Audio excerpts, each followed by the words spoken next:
Good afternoon, gang. It's Professor Umbach, and I want to talk very briefly about some reading strategies that will allow you to extract more information more accurately from the books that we're reading in the class. And this is a useful skill not just for this course, but for other courses, and in particular in the professional workplace.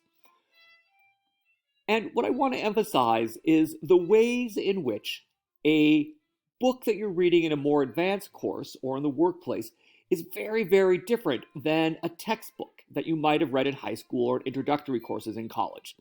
In a textbook, you can, with a fair amount of confidence, assume everything that appears in the textbook is something the author wants you to believe is true. So, for example, here discussing about the Aztec military imperial expansion in 1430, that is 6 decades before the Europeans showed up. Their joint victory, 1430, led to the rise of the Triple Alliance for the conquest first of the Valley and then of much of the Middle American world, period. The author says that because the author believes it's true and wants you to believe it's true. In fact, everything on this page and in all the other pages are things the author believes to be true. And that's just how textbooks are written. Pluck a sentence out of a textbook, and it's likely to be something the author believes is to be true. More complex texts in college and in the workplace don't always do that. In fact, they're frequently quoting or raising material precisely so they can critique it. Let's take a look at an example from your own world, and then take that idea and apply it to a text we read recently in this course. A very simple example. Richard says, Sally said Tom committed the crime, but I disagree. Then let's say the student were to quote Richard. Here's the student. Quote Richard and say, Richard believes Tom committed the crime. But that's not actually what Richard said. Richard said, Sally said Tom committed the crime, but I disagree. That is, Richard was quoting Sally only so that Richard could critique Sally. If the student were to say Richard believes Tom committed the crime, quoting this material, that would be inaccurate, because in fact, Richard was saying what Sally said only so that Richard could critique it.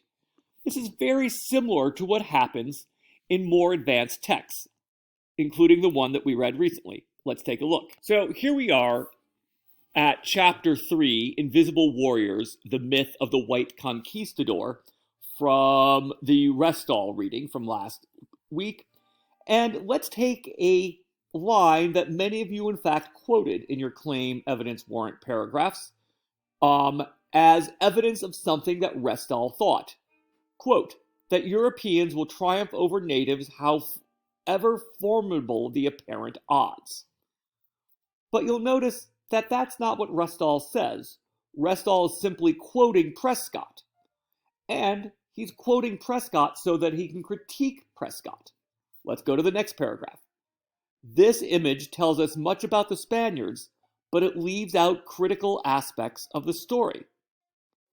There is no doubt that the Spaniards were consistently outnumbered by native enemies on the battlefield.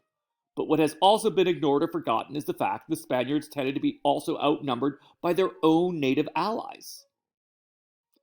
So, the line that many of you quoted, quote, that Europeans will triumph over natives however formidable the apparent odds, isn't actually something Restall believes. He is in fact saying, X says Y, but I disagree with X in saying Y. Y is wrong, and here is why Y is wrong.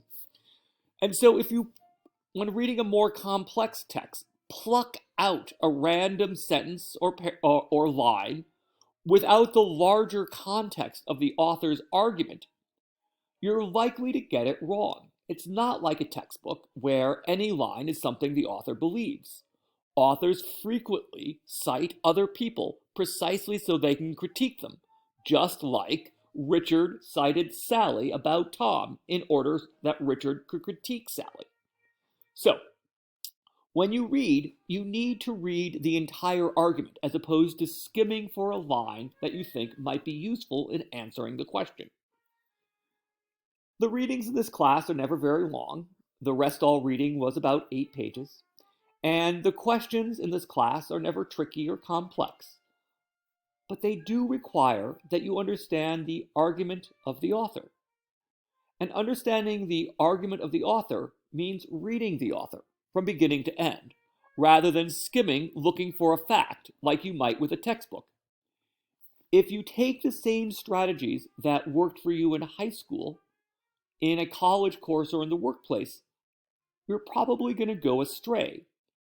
The reading is different, so you need to pursue different reading strategies in college.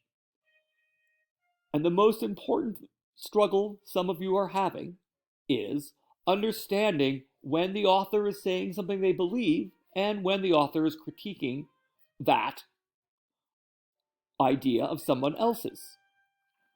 Reading the whole chapter and looking for rhetorical clues, like a detective looking for forensic clues, such as this image tells us much about the Spaniards, but it leaves out critical aspects of the story, are ways that the author is indicating to you that they are critiquing what someone else said.